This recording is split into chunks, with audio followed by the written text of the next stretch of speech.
Hi friends, കുറച്ച് GK നോക്കാം. വളരെ ഇമ്പോർട്ടൻ്റ് ആണ്, പ്രീവിയസ് ഇയർ ക്വസ്റ്റ്യൻ കൂടിയാണ്. ഓക്കെ. അമിതമായാൽ കരളിൽ അടിയുന്ന വൈറ്റമിൻ എ. ജയ്പൂർ കാലുകൾ കണ്ടുപിടിച്ചത് PK സേത്തി. ഏറ്റവും വില കൂടിയ സുഗന്ധവ്യഞ്ജനം കുങ്കുമപ്പൂവ്. ലോകത്തിൽ ആദ്യമായി ജനിതക മാപ്പ് തയ്യാറാക്കാനായി ഉപയോഗിച്ചത് ഏത് ശാസ്ത്രജ്ഞൻ്റെ സാമ്പിളുകളാണ്? James Watson. കേരളത്തിലെ ഏറ്റവും വലിയ ഓർക്കിഡ് പ്ലോട്ട് പൊന്മുടി. ലോകത്തിലെ ആദ്യ നെല്ല് മ്യൂസിയം മനില. കാർഷികോൽപ്പന്നങ്ങളുടെ ഗുണനിലവാരവുമായി ബന്ധപ്പെട്ടിരിക്കുന്ന മുദ്രയാണ് അഗ്മാർക്ക്.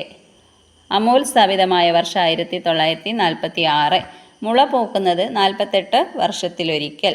പോർച്ചുഗീസ് യുദ്ധ മനുഷ്യൻ എന്നറിയപ്പെടുന്ന ജീവിയാണ് ജെല്ലി ഫിഷ്. ശരീരത്തിൽ ഓക്സിജൻ കുറയുന്ന അവസ്ഥയാണ് ഹൈപ്പോക്സിയ.